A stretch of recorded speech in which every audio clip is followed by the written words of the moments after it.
NBCC green view को प्रशासन ने बताया है कि यह रहने के लायक नहीं है और यहाँ के रहने वाले ईडब्ल्यूएस फैमिली को 6 महीने का किराया दे करके बाहर निकाल दिया है। लेकिन अब उनके 6 महीने ख़त्म हो गए हैं, किराया दोबारा मिला नहीं है, इसलिए आज उन्होंने प्रदर्शन किया है।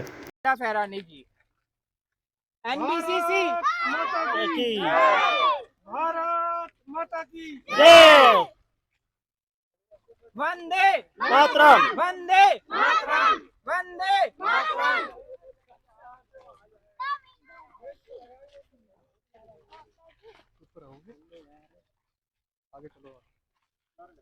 एनबीसीसी एनबीसीसी भ्रष्टाचार अधिकारी हमें जवाब दे, हम कहाँ जाएं? एनबीसीसी अधिकारी हमें जवाब दे, हम कहाँ पे जाएं? भ्रष्टाचार अधिकारियों को जेल में भेजा जाए। एनबीसीसी मुर्दाबाद मुर्दाबाद बोलो। एनबीसीसी मुर्दाबाद, एनबीसीसी मुर्दाबाद, एनबीसीसी मुर्दाबाद, एनबीसीसी मुर्दाबाद, एनबीसीसी मुर्दाबाद। गुड़गांव प्रशासन इस मुद्दे को जो भी अधिकारी देख रहा है उससे हमारा हाथ जोड़ के विनम्र निवेदन है कि एक तो हमें हमारे फ्लैटों में तिरंगा झंडा फहराने की परमिशन दी जाए और साथ ही साथ हमारे जो भी मुद्दे हैं उसके लिए हमें 2 दिन का टाइम देने के बाद इस समस्या को हल किया जाए।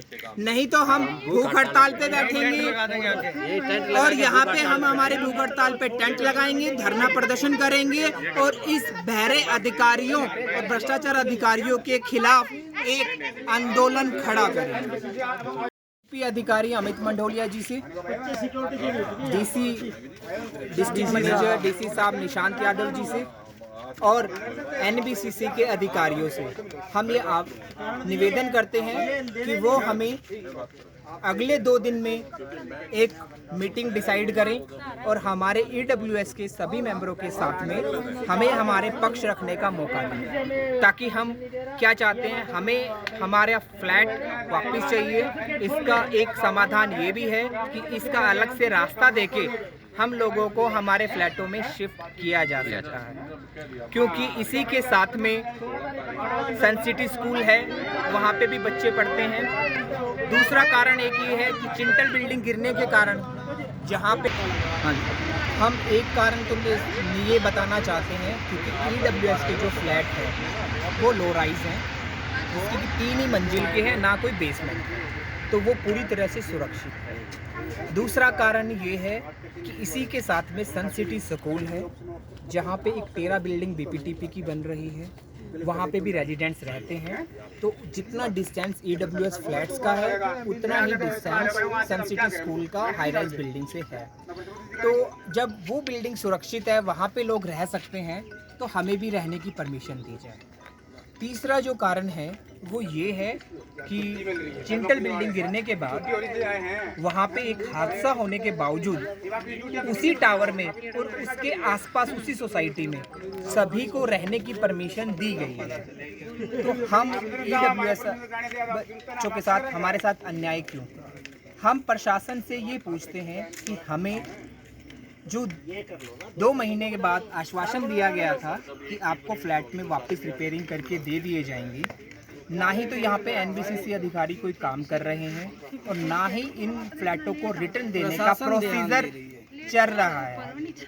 वो इस पूरी बिल्डिंग को गिराने की प्लानिंग में लगे हुए हैं।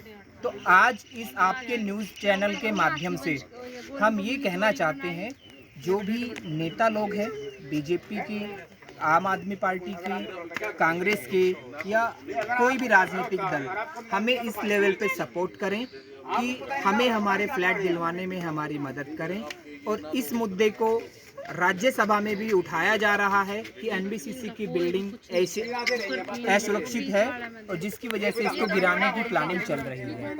तो एक बार हम ईडब्ल्यूएस के सदस्यों की समस्या भी सुनी जाए, उनके विचार भी सुने जाएं, उनके साथ एक मीटिंग फिक्स की जाए अगले 2 दिन में और मीटिंग फिक्स करके इस समस्या के समाधान करने पे विचार किया जाए, ताकि हम लोग हमारे फ्लैटों में वापस जाके रह सकें और हमें हमारे फ्लैट्स मिल जाएं, और जिसकी वजह से हम जो 6 महीने से इस समस्या का समाधान कर रहे हैं उससे हमें निजात और छुटकारा मिल जाए।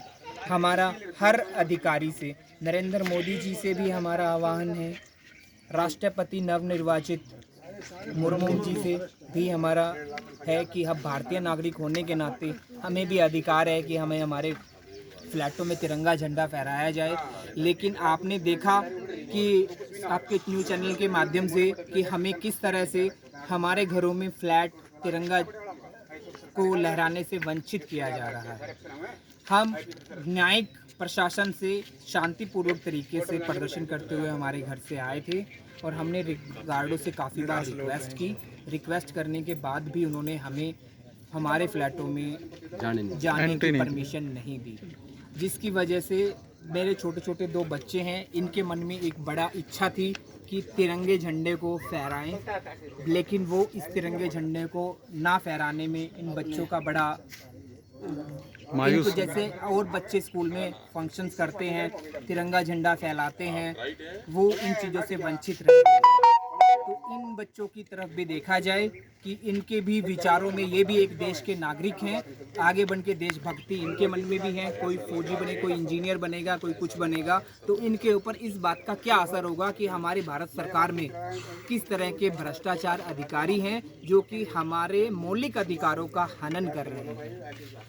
और मैम ने ये भी बोला था कि घर से इंडिपेंडेंस पे एक ड्राइंग बनानी और एक झंडा अपनी बालकनी में लगाना। आप अपने घर पे आए हो झंडा फहराने के लिए, इन लोगों ने मना कर दिया, कैसा लग रहा है आपको? बहुत बुरा लग रहा है। बहुत बुरा लग रहा है। क्या चाहते थे आप लोग? हम चाहते थे कि तीनों मिलके झंडा लहराएंगे। हमने यहाँ पे सब त्योहार बनाए, जन्माष्टमी, करवा चौथ, नवरात्रि, दिवाली, और यहाँ पे हम बचपन से रह रहे हैं, और यहाँ पे हम इतना खेलते थे। अच्छा, तो अब आप बाहर चले गए हो, कैसा लगता है आपको अपने घर की? लगता है कि हम अपने खुद के घर से निकल गए हैं। ओके।